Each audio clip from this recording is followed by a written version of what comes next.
Welcome to Reddit Mystery. Subscribe now, because some mysteries are too terrifying to ignore. Friends and I tried a ritual we found on Reddit. I think it worked. Did you ever have an imaginary friend? Chances are good that you did, even if you don't remember it. The statistics say about 65% of all kids do, and that it usually lasts for a couple of months. My mom claims I had mine for almost 2 years. I think his name was Dale or Dane. He was really good at marbles, the way I usually wished I was, and he knew all the best hiding places when my brother and I played hide and seek. He was my best friend in first grade, but until Kat showed us the ritual, I hadn't thought about him in years. Of course, it was Kat who found the ritual. She's always lurking on r/paranormal and r/3kings. Joel and I aren't quite as into creepy shit, but Kat's been our friend since elementary school. She's a good friend, weird interests and all. Also, a total badass at Siadid. She'd been after us for months to do one of her rituals, but most of the things she found just seemed silly or dangerous. What is the point of locking yourself in a dark room with a mirror? If you stare into it long enough, of course you're going to see something. And if you get a bunch of people together and go stumbling around in the dark, someone's going to get hurt. We tried to tell her we didn't want to do the rituals, but she persisted. Kat's like that. She doesn't really take no for an answer. On Friday, she showed up at Joel's house with a sheaf of papers clutched in her hand. We were sitting around, playing some Madden, when she started banging on the door like she was there to serve a warrant. She was practically vibrating when we opened the door. I took a step back, but she shoved the papers into my hands before I realized what she was doing. Look, Remy, I found a ritual you guys can actually do. Nothing dangerous, nothing stupid. This is the one. Joel started to protest, but Kat was already pushing past him into the house. She sprawled on the couch, so far back that her sandals dangled a couple of inches off the floor. Her foster parents don't let her shave her legs, but I caught Joel checking her out anyway. He's always kind of had a thing for her, but Kat's totally oblivious to that kind of stuff. Just read it. Joel squinted at the printout. What? Ritual for summoning your imaginary friend, he read, shaking his head. Regain your creativity, your innocence, and your power. Give me that. He snatched the papers, but I had my eyes on Kat. She was jittering on the couch like an over-caffeinated kid on Christmas Eve. Her brown eyes were shining with excitement, and she kept messing with her hair, twisting one strand around her finger and flipping it from one side of her part to the other. See? It's perfect. What is this ritual supposed to do, exactly? I put my hand out for the papers, but Joel was still reading. He yanked the ritual away from me and slumped down on the couch next to Kat, flipping to the next page. It says we have to finish the ritual 3 minutes to sunset, and if we do it correctly, our imaginary friends will appear. There's a whole list of stuff we need. His voice trailed off as he ran his finger down the list. Yeah? Kat prompted him. Bounce, bounce. Water, a watch, childhood photographs. I think I have most of this stuff. He frowned at something on the page. What's the salt for? I stared at him. You're not actually considering this one? Why not? Joel shrugged, and Kat broke into a big, sunny smile. I did a double take. Kat doesn't smile much. Her front teeth are crooked, and no matter what we tell her, she's always been self-conscious about it. It doesn't look dangerous. We just lay out this stuff and invite our childhood friends to return. I threw myself back into Joel's old recliner, wincing as the mechanism inside squealed warningly. For what purpose? I mean, I can get behind wanting to reconnect with part of your childhood, but what good does it do to summon your imaginary friend? Joel closed the packet and handed the papers over to me. He looked at Kat for a long time before he answered, and when he finally did, it seemed like he was talking more to her than to me. I was a really happy kid, he said. I wouldn't mind getting that back. Levi and I used to have all kinds of adventures in my dad's house. Yes. Kat clapped her hands and threw her legs over Joel's. Come on, Remy. There has to be something about your childhood that you wouldn't mind getting back. The ritual says we can ask our childhood friends questions, and that sometimes they'll give us a gift if we ask nicely. If we ask nicely, like something was out there deciding whether or not we were worthy. I shivered. Then I looked at the two of them and thought about it. Really thought about it, the way I suspected neither of them had actually done. Kat was right. I did have some questions. And what was the worst that could happen?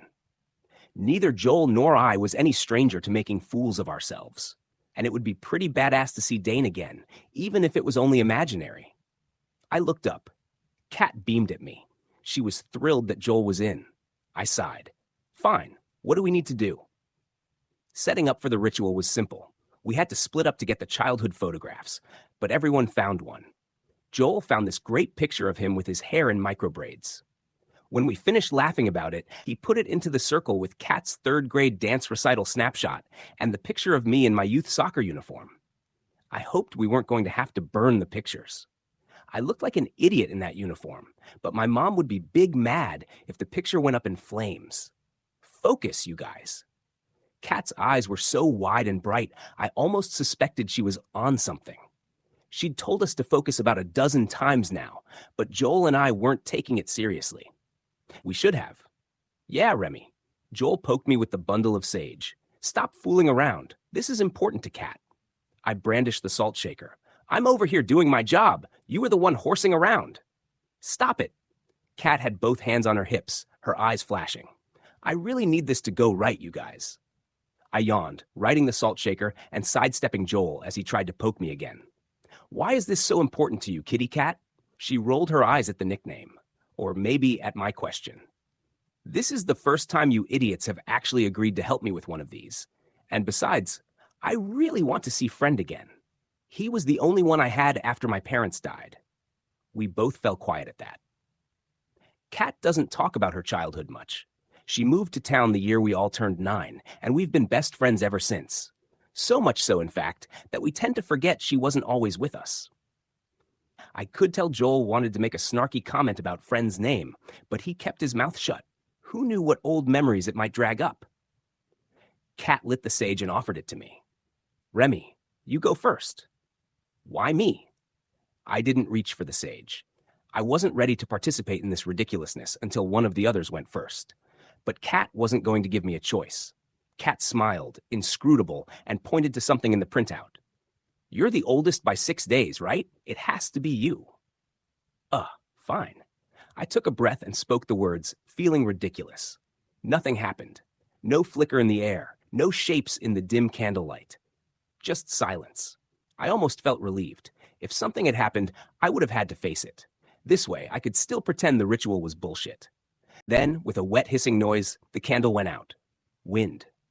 Joel spoke quickly, striking a match. But there was no wind. The windows were closed, and for a second, I had the awful feeling something had just made a decision about me. The flame stood straight and bright once more as Kat handed the smoking bundle of sage to Joel. The candlelight stretched as he spoke the ritual words. At first, I thought it was a trick of the light, but then I saw it. Thin, dark, barely there. A little boy, about 7 years old, with a shock of white hair and big pupilless blue eyes. Not quite standing, not quite moving, just there, staring at Joel with something like recognition. Levi? Joel's voice cracked, but he didn't ask a question. He didn't wait.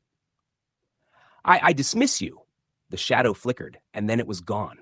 Joel let out a breath that was almost a sob. Why did you do that? Kat surged to her feet, knocking over the salt shaker. You didn't even ask him anything. He looked at you, Joel. She wasn't just mad.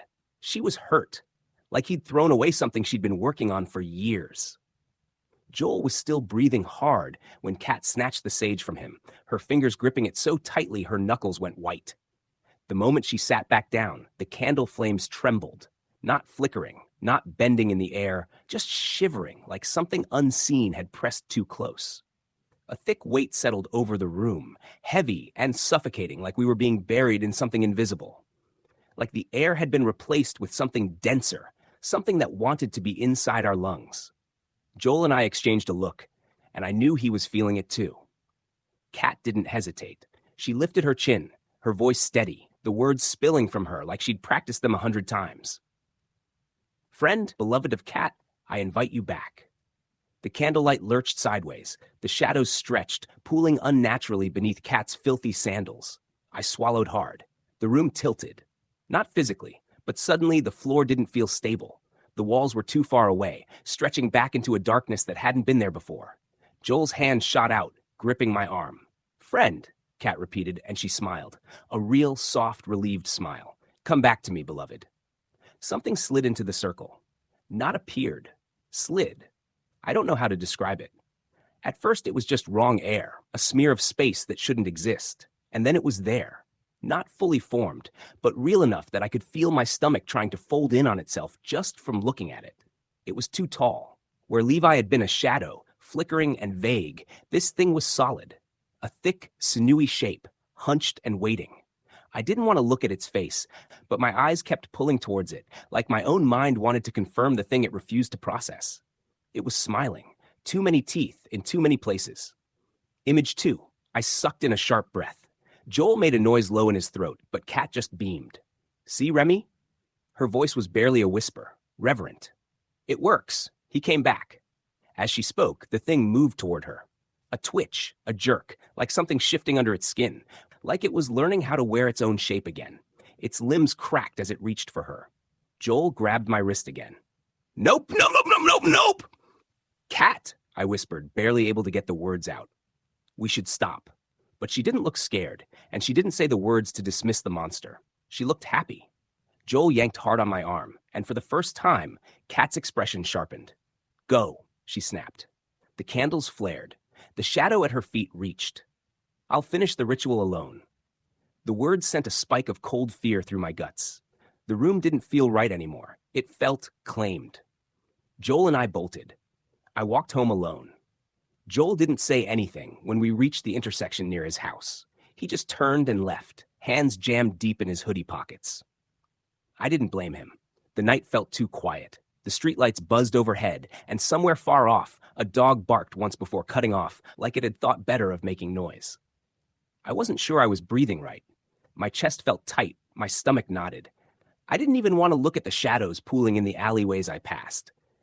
Didn't want to think about how they stretched wrong back at Kat's house. How they moved. Kat was still there. With it. Friend. I almost went back a dozen times, but I couldn't. Instead, I charged upstairs to my room, threw myself on my bed, and threw my arm over my eyes. I couldn't process what had happened to us. How did everything get so screwed up? My phone buzzed next to me on the bed, and I glanced at the screen. Dude, don't answer Kat. If she texts you, don't answer. Something's wrong. She came over acting weird. I don't think it's her. The phone buzzed in my hand as I read the last message.